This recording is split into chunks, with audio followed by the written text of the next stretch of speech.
welcome to another edition of the Pace Report. I'm Brian Pace, reporting live here at the Soapbox Gallery here in downtown Brooklyn. As you know, here on the Pace Report over the last couple of months, I've been documenting as well as showcasing the music scene as we go through and undergo this COVID-19 pandemic. The music hasn't stopped, and New York is slowly coming back and rebounding. Tonight here on the Pace Report, I'm going to profile a very, very prolific as well as energizing drummer who's been on the scene for well over 15 years. E.J. Strickland tonight is performing some very, very special music which was commissioned by the Jazz Coalition entitled A Unified Stance We Must Take, which is in honor and tribute to the great Congressman John Lewis, who just recently passed this past summer. This Miami, Florida native has played with some of the very important stalwarts over the last 15 years, including the great Ravi Coltrane, Nnenna Freelon, Wynton Marsalis, as well as Russell Malone. Tonight we're going to sit down and talk about how music and Black American music has gotten Americans through some of the most crucial and difficult times, as well as reflect on some of his influences, as well as sit down and talk about what really inspired him to really put this piece together. So sit back, relax, and enjoy highlights in the premiere and debut of E.J. Strickland's commissioned work, A Unified Stance We Must Take, live here on the Pace Report, reporting from the Soapbox Gallery here in downtown Brooklyn.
that was some powerful music, man. I gotta ask you a question. Okay. Do you think that right now, musicians, especially where you're sitting right now, are producing music that's thought-provoking, that's reflecting of the times right now? I think so. I think a lot of people are writing, something that's reflecting what's going on, how they feel inside, and just putting it all into the music and letting the art speak for our times. That's what musicians have always done. We've always created art that reflected what was going on. You could hear it in everything. You hear that those '60s records, man, the Blue Note records. You could hear the civil rights movement in that stuff, and I think that's exactly what's going on, man. Yeah. This was written as a commission, right? Exactly. Jazz Coalition commissioned me in August to write this. They said, I got an email and I was surprised. I was like, oh wow, I found out I was a winner of like 50 grantees, second round 50 grantees. By the way, jazzcoalition.org. Please, support, jazzcoalition.org. They help musicians like myself, get commissioned, and help us out, and also to, go out there and create beautiful music for you guys. So if you guys really like what you heard, if you heard it, support Jazz Coalition, because that's a great organization. Yeah. This is entitled A Unified Stance We Must Take, and this is paying homage to Congressman John Lewis. Exactly. This is powerful. Right. It is powerful. I knew exactly what I wanted to write as soon as I saw that email, and I was so elated. I knew exactly who I wanted to dedicate this towards, and I knew exactly what message I wanted to send to everybody. And I knew that I had all the time in the world to do it, because we out here, locked up and can't do much, and I had a lot of time to work on it, focus all of my energy, all of my emotions, everything that's going on in the world into this, and I basically wanted to create a piece that would inspire people to get out there and vote. A lot of people think, oh, the Electoral College, I don't need to go. No, look, it sucks, but we need to turn out in record numbers every election, not just presidential, midterm, primaries, all of that stuff. We need to turn out in record numbers and let our voices be heard, EJ, as of the time of we doing this interview, 84 million people have done the early registration, have done the early voting. Yeah. I'm seeing what's going on, and I'm so happy. But at the same time, I'm trying not to be complacent, and that's why I wanted to do this right now on November 1st, 2 days before the election. I'm hopeful. It looks good. Looks like, when there's a good voter turnout, I know that something good is going to happen or something, that will get us somewhere forward, going forward. I just, I wanted to make sure, just put something out there to give everybody that extra boost.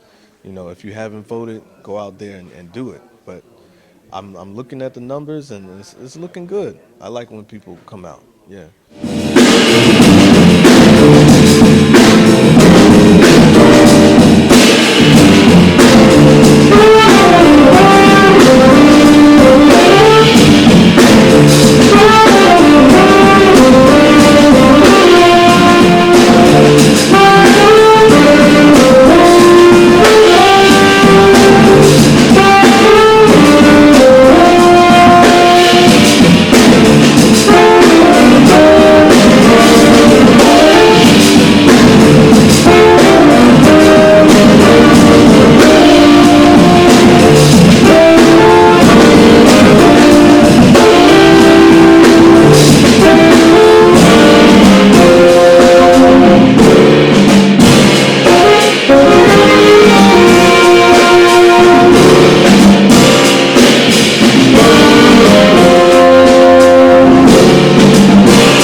AJ, this is a suite comprised of 6 parts. Exactly.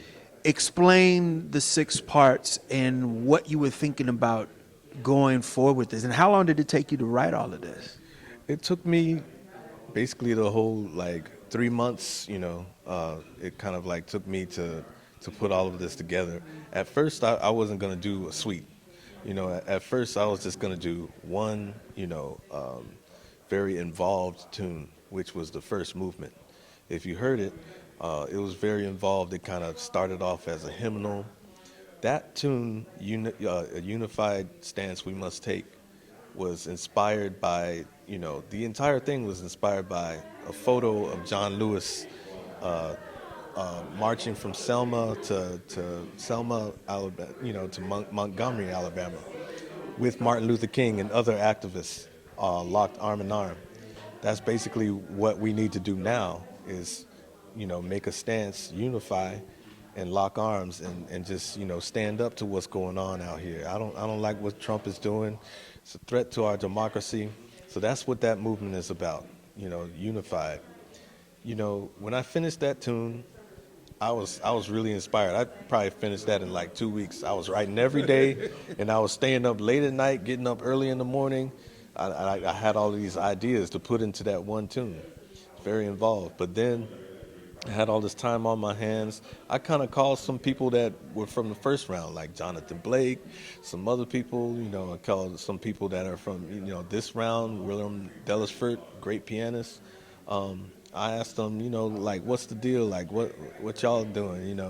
Jonathan said he was writing a suite, and yeah, I kind of bit off him. I was just like, I need to just write some more music. You know what I mean? Like, yeah, I wrote this song, but I can write some more music. And I decided to make it into a suite. So the second movement is called How Many More Reasons Do You Need to Care? That's kind of self-explanatory, but I'll explain it. When I talk to people who are discouraged and who have given into cynicism, when I try to encourage them, I drop reason after reason after reason after reason. Sometimes they agree with me, sometimes they don't, but I feel like the discussion just needs to be had on why they need to vote. There's so many reasons. It's not just 2 silly people running for the Oval Office. It's not just about that. It's about the courts, Supreme and District. Look what Trump did. He hijacked like 198 positions, all white, all conservative, mostly male. These are people that don't necessarily care about Black Lives Matter. Not only that, here it is. Yeah. You get a Supreme Court justice, and we don't have a stimulus package to keep this country afloat. Exactly. All of this stuff is going on, and he has like all of these judges, with the similar, agenda. It's like that's 198 reasons right there. You know what I mean? and the list goes on and on and on and on and on. There's so many reasons to vote. So that's what that song was about. There was an interlude that's a part of the hymnal. So it's basically, these interludes in that kind of like bridge the suite together are basically the beginning theme and the theme of the first movement. And I bring that back around to remind people a unified stance we must take. That's the theme. So after that is the third movement, which is always forward, never backwards. What I mean by that, a lot of people expect everything to be done with one election, one 4-year or 8-year term. They expect everything to be, corrected within it. Like, no, that's not how it works. That's not how voting works.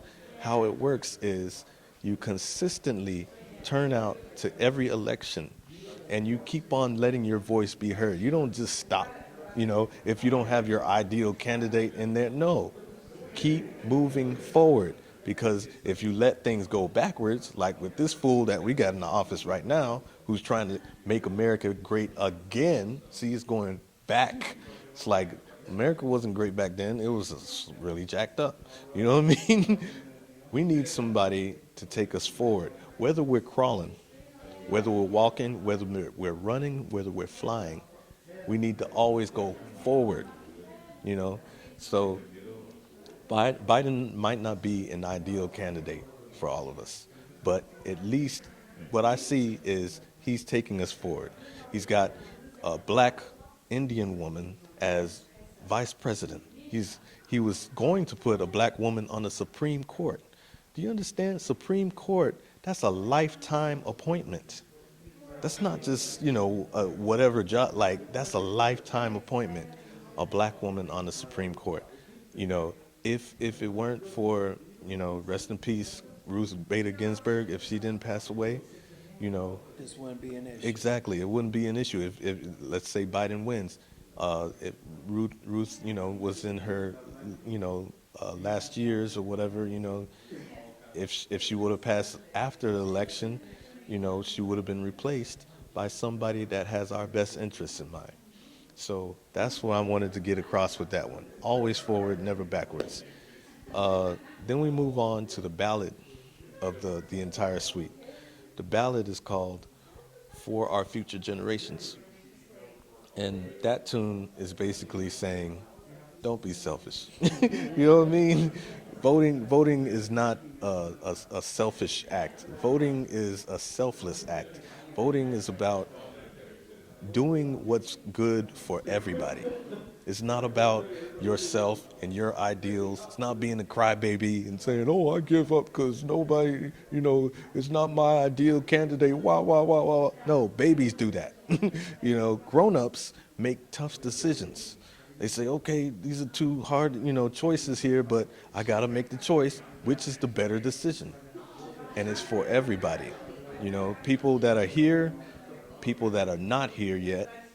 That's what Martin Luther King and John Lewis were thinking about when they were doing what they were doing. They weren't just thinking about themselves. They were thinking about you, me, everybody, future generations. And that's what that song is about.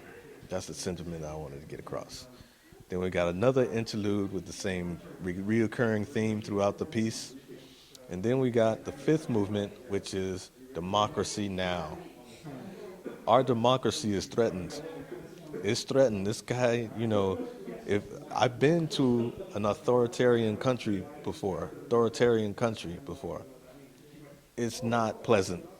You can't go on Facebook and, rant or whatever and voice your opinion. You can't do any of that. These things we take for granted in America.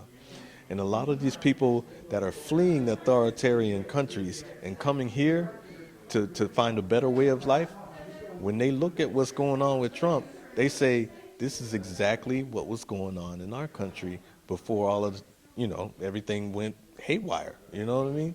So, democracy now. We need to stand up and we need to protect our democracy. You know what I mean? Like, yeah, America's not perfect, but when I was in that authoritarian country, I was missing the hell out of America. All right? Okay. Now, the last movement is basically a bugle call, and it's called a call to action. Vote, people. That's what I'm trying to say. Go out there, make the decision, and do it. You are, the key to this. It takes everybody, just like coronavirus, we had to be selfless, and we had to think about everybody collectively and stay indoors, wear our masks, socially distance for the greater good of everybody. And then there were selfish young people out there, well, it only kills old people. It's like, but if you... And now it's killing them. Exactly. Now it's killing y'all. It's like, we need to make a joint effort. This is about everybody getting out there and doing their job. You got one job, and all you got to do is get out there and vote. Does it stop with voting? No. It's everything. Financial empowerment. It's about, being activists and not standing for, all of these atrocities that are occurring in our country. Being active on the political scene. The reason why I'm passionate about politics like this is because I wasn't before Obama stepped on the scene. I was just like, okay, same old, same old. But then here comes Obama, and this bad brother's. It looks like he could win this thing. Artist manager Gail Boyd, she called me up. She's an activist herself. She gets out there and she gets the job done. She asked, And her husband. exactly, Walter Beach as well. right. Yes, sir. Uh, she called me up and said, "Hey, you want to go canvass in Hamilton, Pennsylvania with me for Obama?" I said, "Yeah." And we went out there door to door, and we, canvassed for Obama and, try to encourage people to vote or whatever. Then I saw this cat actually win, our first African-American president, okay? And he was great. I think he was an awesome president. Then he won again. I saw all of that happen, and the only thing I can think about is I was a part of that. I contributed to that. Not only did I vote, I went out there and I canvassed for him. It's like it empowered me. It made me feel like my voice counts. It made me feel like I should keep doing this. Like this is what it's about. It's about helping other people and keep, moving forward and all of that kind of stuff. So that's why I'm this passionate about it, politics and all of that kind of stuff, along with being a musician.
You went to the new school, Right. and you had the honor of learning and being mentored by Joe Chambers, Yeah. Lewis Nash, Yeah. and the next gentleman I'm going to bring up. We lost him during this pandemic, Mr. Jimmy Cobb. Right. What's your reflections on Jimmy, what he brought to the game, and what did he do to you mentally as a mentor, as affected as a musician? You know, Jimmy was, first of all, just a ball of light and love. He was such a sweet cat. You know, he had my utmost respect. You know, the way he carried himself, and everything that he's done for this music. One of the first jazz albums I ever heard in my life was Kinda Blue, and that was Jimmy. That was Jimmy's ride cymbal I was listening to. Yeah. You know, so when I got with him, I wanted to feel some of that. I had access to one of the legends, one of the pioneers of this music, and I knew I had to take advantage of that. So we talked about the ride cymbal, which is the most important element of drumming, and we focused on that, and we talked about, some history. It was just great. It was just great being around the cat, just feeling his essence, his presence, when he passed and we lost him not too long ago, I was heartbroken. I was heartbroken. This is my mentor. This is somebody that I sat down with and really, talked about music with. And something that moved me after he passed, Jeremy Pelt hit me up and basically said, hey, man, one time I asked Jimmy Cobb, I said, who do you like out here? This was like a long time ago. Who are some of the younger drummers? This is when I was young. Who are some of the younger drummers that you like on the jazz scene? And Jeremy says that Jimmy Cobb mentioned my name. And I'm telling you right now, that made me cry again. I was moved. I was just like that he thought that I was, something. Like for him to say that to me, that's a huge honor. So, rest in peace, Jimmy. We love you.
We've come a long way since in this day. Yeah. The, I'm looking at this quintet and the other group that you have. What is it that you have done as a leader in bringing out the best of some of these musicians that you have in your ensembles?